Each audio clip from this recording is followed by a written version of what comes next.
الحمد لله وكفى وسلام على عباده الذين اصطفى خصوصا على محمد المصطفى وعلى آله وأصحابه أولي الصدق والصفاء.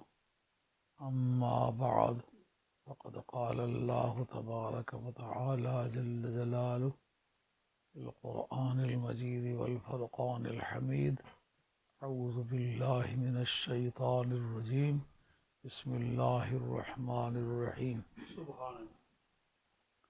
كنتم خير أمة أخرجت للناس، صدق الله مولانا العظيم وبلغنا رسوله النبي الكريم، ونحن على ذلك من الشاهدين والشاكرين، والحمد لله رب العالمين. الصلاة والسلام عليك يا سيدي يا رسول الله، وعليك الصلاة يا حبيب الله. الصلاة والسلام عليك يا سيدي يا رسول الله، وعلى آلك وأصحابك يا حبيب الله. ناظرین کرام، میں آج محبت اور سرور سے پھولے نہیں سماتا اور اپنی خوش قسمتی پہ ناز کرتا ہوں کہ آج خواجہ خواجگان سید السادات سید پیر میر علی شاہ صاحب گولوی رحمۃ اللہ تعالی کے خاندان کے نور نظر سید غلام نظام الدین صاحب عرف جامی میرے پاس تشریف فرما رہے ہیں. میں آج اپنے مقدر پہ کتنا بھی ناز کروں بہت کم ہے، اور باقی جو ان کے رفقائے کار، ان کے مخلصین مریدین ان کے ساتھ آئے ہیں، سب میرے نور نظر ہیں. میں سمجھتا ہوں اس موقع پر آپ کا شکریہ ادا کر دینا بڑی کافی چیز ہے. اور آج آپ نے جو اولیاء کرام کا ذکر کیا، حضرت غوث الثقلین کا ذکر کیا، اس کی قطبیت دائمہ کا ذکر کیا، حضرت مولا مرتضیٰ کی اعانت کا ذکر کیا، اور فیضان ولایت کا ذکر کیا، اور قیامت کی گرمی میں حضرت سیدہ خاتون جنت کے چادر تطہیر کے سائے کا ذکر کیا. یہ ہمارے اوپر انہوں نے احسان فرمایا، ہم اس کے شکر گزار ہیں. تو اب اس موقع پر میں کیا عرض کروں. حضرت والی بغداد شہنشاہ جیلان رضی اللہ تعالی عنہ کی ذات والا صفات ایک ایسی ذات ہے جن کے بارے میں یہ کہنا بہت آسان ہے کہ ہر سلسلہ تعلیم کے درویشوں نے، فقراء نے، صوفیاء نے، اولیاء اللہ نے آپ کے منصب کی تائید کی ہے. اکثر و بیشتر دیکھنے میں یہ آتا ہے کہ ہر سلسلہ تعلیمات کے جتنے بھی بزرگ گزرے ہیں اپنے سلسلے کے لوگوں نے ان کی تائید کی ہے، لیکن حضرت غوث الثقلین ایک ایسی ذات پاک ہیں جن کے سلسلہ تعلیمات کی اور آپ کی عظمت مرتبہ کی تائید چشتیوں نے کی ہے، قادریوں نے کی ہے، نقش بندیوں نے کی ہے، سور بردیوں نے کی ہے، شاذلیوں نے کی ہے، بدویوں نے کی ہے، زنجانیوں نے کی ہے، شتاریہ نے کی ہے، درکاویہ نے کی ہے، دندراویہ نے کی ہے، قبرویہ نے کی ہے. تمام سلاسل اولیاء جو ہیں انہوں نے حضرت غوث الثقلین رضی اللہ تعالیٰ عنہ کے مرتبے کی تائید کی ہے. آپ اس خاندان کے ایک نور نظر ہیں، آپ تشریف لائے ہیں، اور اللہ تعالیٰ نے مجھے بھی اس خاندان میں پیدا کیا ہے. لیکن آج میں اپنے سلسلے کو ان کے ساتھ جوڑنے کے لیے بات نہیں کرنا چاہوں گا، کہ میں خوش آمدی طبیعت کا آدمی نہیں ہوں. میں ایک سچائی کا حامی آدمی ہوں. سچائی مجھے کسی دشمن میں بھی ملے نا، میں اس کا احترام کرنے والا آدمی ہوں. تو خواجہ گولوی رحمۃ اللہ علیہ کی وجہ سے جو ہمیں سچائی ملی ہے، اپنے وقت میں ہمیں کسی دوسرے سے وہ سچائی نہیں مل سکی. اس لیے بلا خوف تردید کہتا ہوں کہ خواجہ گولوی رحمۃ اللہ علیہ کی برکت سے جو ہمیں ہدایت ملی ہے، وہ سوسائٹی میں بڑی نمایاں قسم کی مختلف ہدایت ملی ہے. اللہ تعالیٰ آپ کو جنت میں مقام بلند فرمائے، اور آپ کے خاندان کو عزت کی زندگی نصیب فرمائے، دنیا میں بھی قیامت میں بھی. حضرت مولا مرتضیٰ دراصل منبع ولایت ہے. جس طرح فیضان ولایت، جس طرح فیضان نبوت سرکار سے ہوا ہے، سرکار دو عالم علیہ السلام کی ذات بابرکات، ان کی رسالت و نبوت اصلی اور بنیادی ہے.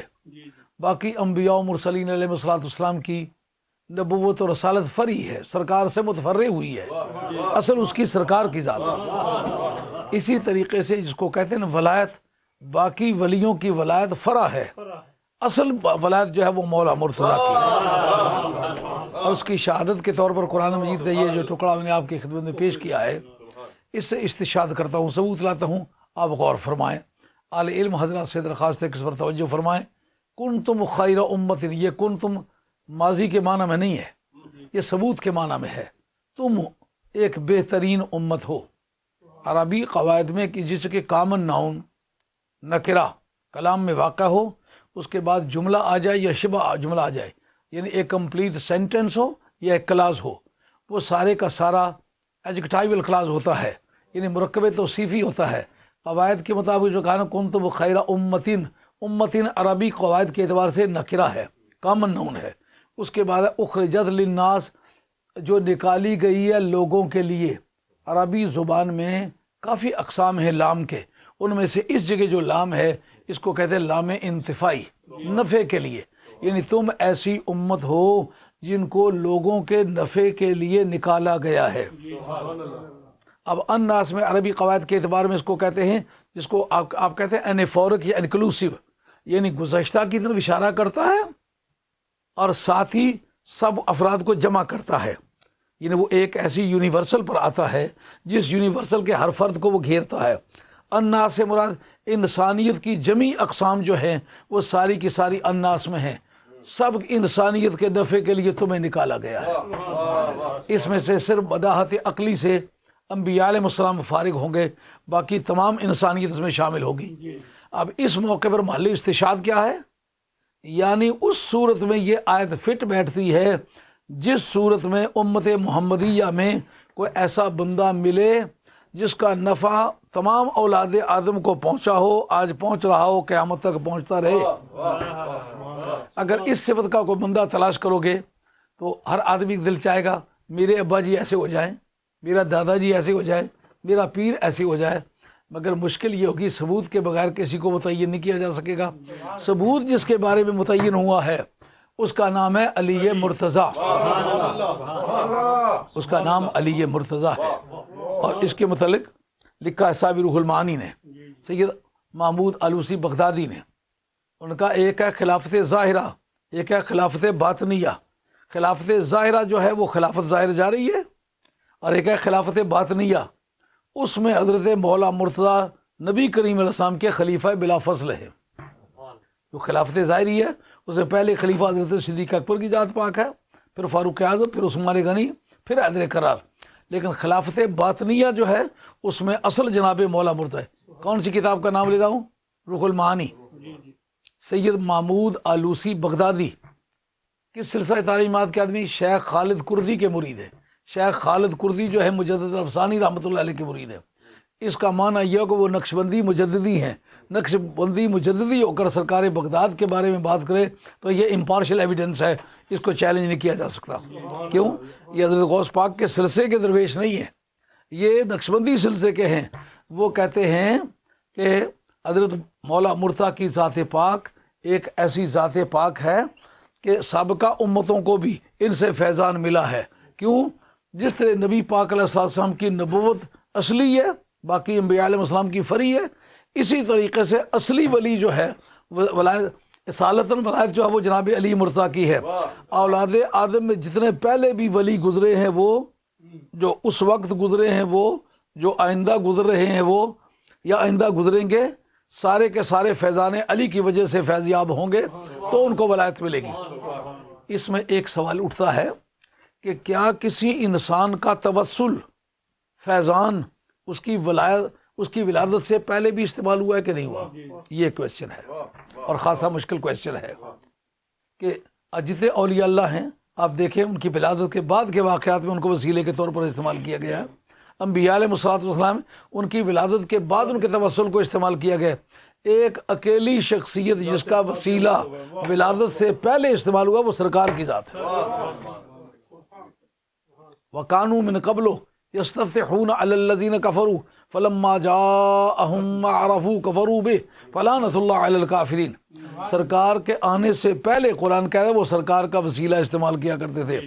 اے اللہ اس نبی آخر الزمان کے وسیلہ جلیلہ سے ہمیں دشمنوں پر کامیابی عطا فرما۔ تو یہ جملہ بتاتا ہے کہ سرکار کی ولادت سے پہلے کے واقعات ہیں۔ اب نبی کا مظہر اتم وہ ہوگا جس کے اندر نبی کی صفات زیادہ سے زیادہ جمع ہوں گی، اور وہ کون ہو سکتا ہے؟ کہ جس طرح سرکار دو عالم السلام کی ولادت سے پہلے سرکار کا وسیلہ استعمال کیا گیا، اور جتنے نبیوں پر فیضان نبوت ہوا ہے وہ سرکار کی بارگاہ سے ہوا ہے۔ لا ورب العرش، جس کو جو ملا ان سے ملا، بٹتی ہے کونین میں نعمت رسول اللہ کی۔ اسی طریقے سے سرکار کی امت میں بھی کوئی ایسا بندہ ہونا چاہیے جس کی ولادت سے پہلے وہ ولایت بانٹتا رہا ہو۔ اگر وہ اپنی ولادت سے پہلے اس نے ولایت نہ بانٹی ہے تو الناس کا پھر مصداق کہاں بنے گا؟ ساری انسانیت کے لیے نفع بخش ہے یہ امت۔ اس امت کا فیضان، یہاں نبی کے فیضان کی بحث نہیں ہے، کہ تمہیں بنایا گیا ہے ایک ایسی امت جو لوگوں کے لیے نفع بخش ہو، لوگوں کو نفع پہنچائے۔ اب امت میں سے کوئی بندہ ہونا چاہیے جس کا فیضان عالمگیر ہو اور ولادت سے پہلے ہو۔ یہ خصوصیت ہے جناب مولا مرتضیٰ کی۔ اس پر قاضی صلی اللہ صاحب پانی پتی رحمۃ اللہ علیہ برملا طور پر کہتے ہیں کہ رجال حاضح الامت اکثر ابلاغم و ارشادہ و اکثر جذباً الی اللہ سبحانہ وتعالی من الامم السابقۃ۔ کہتے ہیں حضرت نبی کریم علیہ السلام کی امت کے جو رجال ہیں ان کا فیضان پہلی امتوں کے مقابلے میں زیادہ ہے۔ قاضی ثناء اللہ صاحب پانی پتی مرزا مظہر جان جانا، جو اپنے وقت کے خاندان نقشبندیہ کے عقیدے کے مطابق مجدد قرار پائے ہیں، ان کے مرید بھی ہیں، ان کے شاگرد بھی ہیں، شاہ ولی اللہ صاحب سے سند فراغت بھی ہے۔ وہ کہتے ہیں پہلی امتوں کے مقابلے میں اس امت کے جو مردان خدا ہیں ان کا فیضان زیادہ ہے۔ ابھی باقی بھی تو انبیاء و مرسلین تھے، ان کے بھی تو ولی تھے، ان کا یہ فیضان کیوں نہیں تھا؟ کہا چونکہ نبوت کا آگے فرع ہے ولایت، تو جس کی اصل سے تعلق رکھتی ہو اس کا یہ فیضان ہو سکتا ہے کہ جس طرح اس کا نبی سارے نبیوں کو فیضان پہنچائے، وہ ولیوں کو فیضان پہنچائے۔ وہ کہتے ہیں لم یبلغ احد من الامم السابقۃ علی درجۃ الاولیاء الا بتوسط روح علی علیہ السلام۔ کا سابقہ امتوں میں کوئی ولی ولایت کے مرتبے کو نہیں پہنچا جب تک کہ علی کے فیضان سے اس کو فیض نہیں ملا۔ معلومات جس طرح نبی پاک علیہ السلام کی نبوت سے سارے نبیوں کو نبوت ملی ہے، اسی طریقے سے سارے ولیوں کو مولا مرتضیٰ کے ذریعے سے ولایت ملی ہے۔ کہتے ثم بلغ ذلک الفیض الی اولادہ الابجاد من الائمۃ الکبار الی حسن العسکری۔ حضرت کا وہ فیضان جو مولا مرتضیٰ کا تھا وہ پھر آپ کی ولایت میں چلا، آپ کے اولاد میں چلا، کہ یہ کے بعد دیگرے وہ ولایت بانٹتے رہے، پر مرکز اس کا کون سا رہا؟ علی مرتضیٰ رہے۔ پھر وہ کہتے ثم بلغ ذلک الفیض الی السید الشیخ عبد القادر الجیلی۔ ابھی جناب والی بغداد شہنشاہ جیلان کی قانونی اور ولایت کی بالادستی کا ذکر صاحب نے فرمایا ہے۔ وہ کہتے ہیں پھر یہ مرتبہ حضرت غوث الثقلین کی بارگاہ میں پہنچا اور آپ نے پھر فیضان ولایت فرمایا۔ قادریوں کے چشتی، نقشبندیوں کے سروردی، سب نے مل کر کے ان کی بالادستی، قانونی بالادستی کو تسلیم کیا۔ ابھی خواجہ غریب نواز کا ذکر نہیں کیا کہ خواجہ غریب نواز نے، سلطان ہند سرکار نے فرمایا کہ غوث پاک کا یہ پاؤں ہے، یہ میرے سر پر ہے۔ اور خواجہ غریب نواز سلطان ہند سرکار خود فرماتے ہیں چوں پائے نبی شد تاج سرت، تاجے ہم عالم شد قدمت، اقطاب جہاں در پیش درد، افتادہ چو پیش شاہ گدا۔ اے حضرت غوث الثقلین، کہنے والا کون ہے؟ خواجہ غریب نواز سلطان ہند سرکار۔ کہتے جب سے لے کر کے نبی کریم علیہ السلام کا پاؤں آپ کے سر پر آیا ہے، یہ مشاہدے کی وضاحت کرتا ہے کہ نہیں کرتا؟ یعنی یہ ان کے دیکھنے کی بات ہے، تو یہ تو کبھی پہلے بات ہوئی ہوگی نا، لیکن وہ کہتے میرا مشاہدہ ہے چوں پائے نبی شد تاج سرت، تاجے ہم عالم شد قدمت، اقطاب جہاں در پیش درت، افتادہ جو پیش شاہ گدا۔ جب سے لے کر نبی کریم علیہ السلام کا پائے مبارک آپ کے سر پر آیا ہے، اس کے بعد پھر آپ کا پاؤں تمام ولیوں کے سروں پر چلا گیا۔ اور آگے چل کر مہی کے فدائے نام تشد، در یوز اگر اکرام تشد، شد خواجہ ازاں کے غلام تشد، دارت طلب تسلیم و رضا۔ یہ چشتیوں کا بادشاہ ہے جس کا یہ کہنا ہے۔ کہتے یہ جو معین لوگوں کا خواجہ بنا ہے، خواجہ بنا اس لیے ہے کہ تیرا غلام بنا ہے، اب پیارے راضی رہیو، کہیں ناراض نہ ہو جائیو، آپ کے لطف و کرم کا ہمیشہ امیدوار رہوں گا۔ تو خاندان چشتیہ کی طرف سے بھی مہر مل گئی نا کہ آپ کی قانونی بالادستی ہے. اور وہ حضرت صاحب پانی پتی کہتے ہیں حضرت غوث الثقلین پھر اس منصب پر فائز ہوئے اور اس منصب پر سے ان کی کینسلیشن نہیں ہوگی, قائم رہیں گے تا امام مہدی. وہ کہتے ہیں من ثم قال افلت شموس الاولین وشمسنا ابدا علی الافق الاعلی لا تغربوا, پہلوں کے سورج طلوع بھی ہوئے غروب بھی ہوں لیکن میرا سورج طلوع ہوا ہے غروب کبھی نہیں. تو اس کے بعد حضرت جامی رحمۃ اللہ علیہ, جامی سلسلہ نقشبندیہ عالیہ اکادمی ہے اور مجدد صاحب سے تھوڑا سا اوپر چل کر کے ہے کیونکہ وہ مرید خواجہ عبید اللہ حرار کے, اور خواجہ عبید اللہ حرار حضرت مجدد صاحب رحمۃ اللہ علیہ سے کافی مرتبہ اوپر چل کر کے وہ پیر کے پیر بنتے ہیں. وہ کہتے ہیں زناتے تو چے گویم یا غوث ثقلینا محبوب خدا ابن حسن آل حسینہ سردر قدمت جملنی ہادند بگفتند تاللہ لقد آثرک اللہ علینا. یہ ہے پرشین ہے لیکن وہ پشتونوں کی شاعری کے اس وزن پر ہے, چربانگ دے چربانگ دے چربانگ دے چربانگ دے, یہ اس لے کی شاعری ہے. کہتے ہیں اے غوث الثقلین تیری شان میں کیا بیان کروں, میری کیا ہستی ہے, تو نبی پاک علیہ السلام کی اولاد ہے, امام حسن کا بیٹا ہے, امام حسین کا نواسا ہے. سردر قدمت جملنی ہادند و گفتند, انہوں نے طلبی کی ہے جیسا یوسف علیہ السلام کے بھائیوں نے ان کے سامنے سجدہ کیا تھا. تمام زمرہ اولیاء اللہ نے تیری بارگاہ میں گردن چکائی ہے. اور تاللہ لقد آثرک اللہ علینا, اور سب نے بزبان حال یہ کہا خدا کی قسم رب نے آپ کو ہم پر چن لیا ہے. اور قیامت کے سائے کے بارے میں حضرت مولا مرتضیٰ کا سایہ اور خاتون جنت کا سایہ دو مختلف چیزیں نہیں ہیں. جو سایہ علی کا وہ خاتون جنت کا, جو خاتون جنت کا وہ علی کا. حضرت علامہ بدر الدین عینی آپ کی عمدۃ القاری شرح بخاری باب غزوہ خیبر جس وقت میدان کے لڑکے نا مولا مرتضیٰ واپس آئے تو آپ کے اس میدان جنگ کی گرد پڑی ہوئی ہے. تو کوئی دنگل میں پہلوان لڑکا ہے جیت کے آئے نا, اس کے خیر خواہوں سے پوچھے کہ اب تمہیں کتنی خوشی ہے. سرکار دو عالم ہم پیار کی نگاہوں سے دیکھتے ہیں, علی جیت کے آیا ہے. بڑے فخر سے یہ بات سرکار نے فرمائی کی کہ لأوتین الرایۃ غدا رجلا یحب اللہ ورسولہ ویحبہ اللہ ورسولہ, کل میں جھنڈا اس کے آدمی کے ہاتھ میں دوں گا جو خدا اور اس کے رسول سے سچا پیار کرتا ہے اور خدا اس کا رسول بھی اس سے پیار کرتا ہے. اور وہ کل میدان میں مار کر کے آئے کرارن ولیس بفرارن, وہ بار بار حملے کرنے والا پیچھے ہٹنے والا نہیں ہے. یہ مولا مرتضیٰ کے خصائص میں سے ہے, بار بار حملے کرنا, پیچھے نہ ہٹنا, ہتھیار نہ ڈالنا, کبھی نہ بھاگنا, یہ مولا مرتضیٰ کے خصائص میں سے ہے. تو سرکار پیار سے گلے سے لگاتے ہیں, پیار کرتے ہیں. حضرت جابر بن عبداللہ انصاری رضی اللہ عنہ کہتے ہیں یا رسول اللہ آج بڑا خوشی کا دن ہے, علی میدان مار کے آیا ہے لیکن علی کے ہاتھ میں جھنڈا کتنا خوبصورت لگا ہے. ہمارے بہادروں کے ہاتھ میں جھنڈے خوبصورت لگتے ہیں, ہتھیار پھینکنے والوں کے ہاتھ میں جھنڈا ہو تو کیا نتیجہ نکلے گا. تو حضرت نے فرمایا اب تم یہ فیصلہ میرا سن لو. حضرت جابر بن عبداللہ انصاری یہی کتاب نکال کے دیکھیں, اس کے اندر یہ حوالہ موجود ہے کہ آپ نے فرمایا اب جب تک میں دنیا میں زندہ ہوں جس جنگ میں بھی جانا ہوگا میرا جھنڈا علی کے ہاتھ میں رہے گا. اس کے بعد حضرت جابر بن عبداللہ انصاری کہتے ہیں یا رسول اللہ آپ نے یہ بھی فرمایا ہے کہ قیامت کے میدان میں ایک جھنڈا ہوگا جو لواء الحمد کے مقام پر ہوگا, وہ اٹھانے کا کام کون کرے گا. کہا اور کسی کے بازو اتنے مضبوط نہیں ہے کہ قیامت کا جھنڈا اٹھا سکے, اس کا ایک سرا مشرق میں دوسرا مغرب میں, اٹھائے گا کون. کہا جو اس دنیا میں میرا جھنڈا اٹھانے کے لیے فٹ ہے اور وہ قیامت میں بھی وہی جھنڈا اٹھانے کے لیے فٹ ہے. اور قیامت کی گرمی میں سوائے سرکار دو عالم السلام کے جھنڈے کے کسی کا سایہ نہیں ہوگا. وہ علی کا جھنڈا جو ہے وہ خاتون جنت کا جھنڈا ہے. اب جو کہتا ہے جی علی کا ذکر اگر دل میں ہو بھی تو بھی نہیں کرنا چاہیے, اگر زیادہ پیار بھی ہو تو بھی نہیں کرنا چاہیے.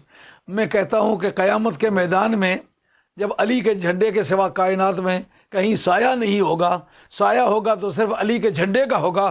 میں تم سے پوچھتا ہوں کہ تو اس وقت کدھر جائے گا. نعرہ تکبیر, نعرہ رسالت, نعرہ حیدری, حضور قبلہ مفکر اسلام, شہزادہ غوث اعظم. تو قیامت کے میں جھنڈا کس کا استعمال ہوگا؟ علی مرتضیٰ کا استعمال ہوگا. سرکار کا جھنڈا ہوگا مگر اٹھانے والے علی مرزا. کسی کو بھی جو سایہ ملے گا وہ صرف اس جھنڈے کا ملے گا. اس کا مقصد یہ کہ جس کو قیامت میں جانے کا پروگرام ہے نا وہ علی کا بھی لحاظ رکھے. اگر قیامت میں جانے کا پروگرام نہیں ہے تو پھر جو چاہے سو کرے. اور سر حسین کا کردار آدم علیہ السلام سے لے کر کے ان سانسوں تک ہمارا جو مطالعہ ہے، ایسا کوئی حوالہ ہمیں نہیں ملتا کہ انسان کا سر کٹا ہوا نیزے پر ہو پر بات کرے. وہ صرف ایک فاطمہ کا لال ہے. یادگاری بات یہ ہے، بڑے جلیل القدر سے ابی نبی پاک علیہ السلام کی جن کا نام حضرت ابو ہریرہ ہے، کتاب العلم کے اندر بخاری میں حدیث آتی ہے. وہ کہتے ہیں میں ان سب بندوں کے نام جانتا ہوں کہ جو نبی پاک علیہ السلام کے خاندان کے ساتھ مزاحمت کریں گے، نقصان پہنچائیں گے. یہ بروان سے بات کر رہے ہیں. اور جو حدیث کے الفاظ ہیں ان میں یوں آتا ہے، ایک علم میں نے سرکار سے ایک برتن لیا ہے، تمہارے سامنے پیش کرتا ہوں، اونڈیل دیا ہے. اور ایک وہ ہے کہ اگر میں اونڈیلوں تو میری گردن کاٹ دی جائے. مطلب وہ نہیں بیان کرتا. بھائی جلیل القدر صحابی ہیں، لاکھوں ولی ملے تو ایک صحابی نہیں بنتا. بڑی شخصیت کا انسان ہے، مگر یہ کہ وہ بات کرتا نہیں ہوں کہ گردن کٹ جانے کا ڈر ہے. گردن کٹنے کے ڈر سے زبان رکی ہوئی ہے. شاہ حسن بصری چشتیوں کا پیر ہے، سوروردیوں کا پیر ہے، قادریوں کا پیر ہے. لیکن وہ ان سے پوچھا گیا کہ آپ حدیث میں ارسال کرتے ہیں. ارسال حدیث اس بات کا نام ہے کہ ایک شخص سرکار سے بات سنی ہوئی نہیں ہے، کسی اور سے سنی ہے، کہتا سرکار نے یوں فرمایا، سرکار نے یوں کیا. جب ملاقات ہی نہیں ہوئی ہے تو حضور کا نام لینے کی بجائے اس بندے کا نام لو جس سے تم نے سنی ہے. بیچ میں سے اس کو کاٹ دینا، اس کا نام ہے ارسال. ارسال کے اصل معنی ہوتے ہیں لٹکنا، لٹکا دینا. عام طور ہار کے لیے بھی مرسلہ آتا ہے. اور گواں لال بدخشی دارد اندر مرسلہ فارسی میں ہے. اور گواں لال بدخشی دارد اندر مرسلہ، جو گلے ارغواں ہے وہ اپنے گلے میں جو ہار ڈالا ہوا وہ موٹا پھول اس نے درمیان میں رکھا ہوا ہے. تو یہ مرسلہ ہار کو کہتے ہیں.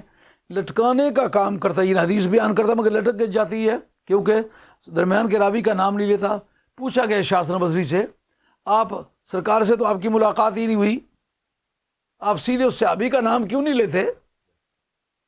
ان کا نام تمہیں لینے کی کیا ضرورت ہے؟ ان کا پتہ چلے کہ اصل بات کیا ہے، کون کس نے آپ سے بیان کی ہے.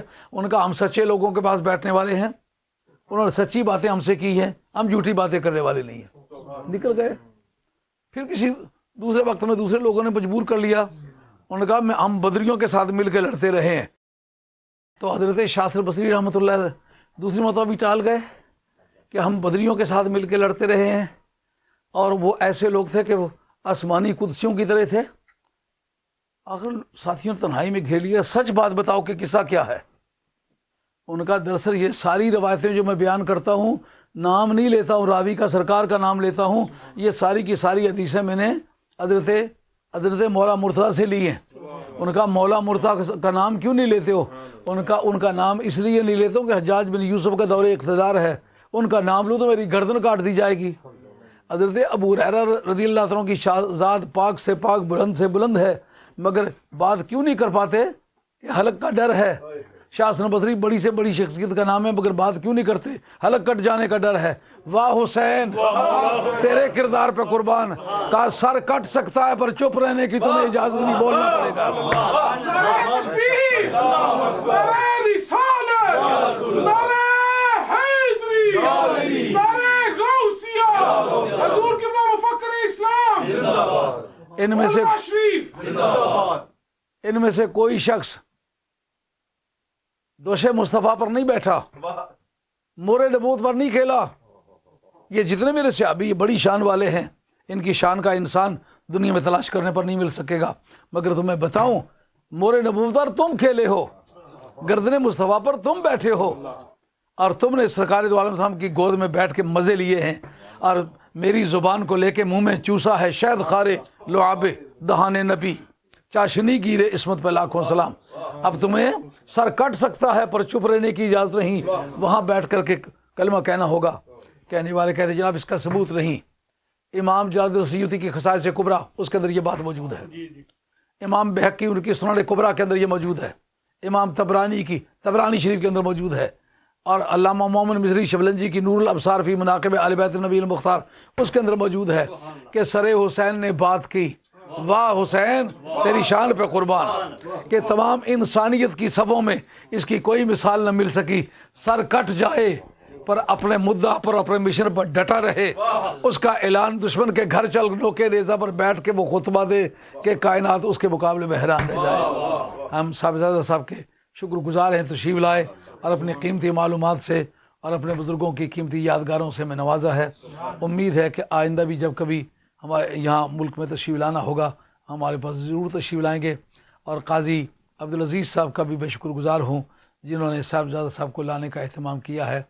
یہ دربار عالیہ گولڑا شریف کے بڑے مخلص ترین مرید ہیں، جو سامنے بھی اور غیر حاضری میں بھی یکساں طریقے سے پیار کرنے والے، عزت کرنے والے ہیں۔ اور قاضی عبدالرشید صاحب کو خاص طور پر میں نے دعوت دی تھی کہ اس آدمی کو دیکھا ہے جس طرح باہر سے صاف ستھرا، اندر سے بھی اسی طرح صاف ستھرا ہے، مخلص ترین ساتھی ہے۔ اللہ کریم ان بھائیوں کی اس جوڑی کو قائم رکھے اور آئندہ ان کے خاندانی حالات خوشگوار رکھے۔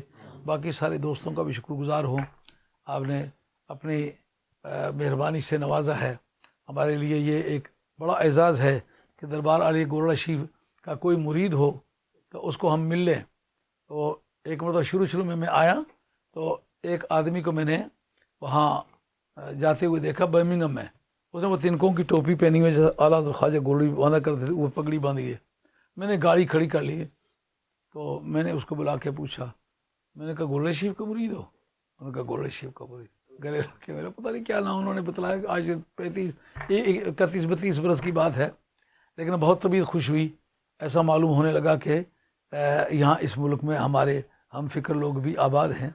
تو اس طرح دربار عالیہ گولڑا شریف کا کوئی آدمی ملے تو بڑی راحت ملتی ہے۔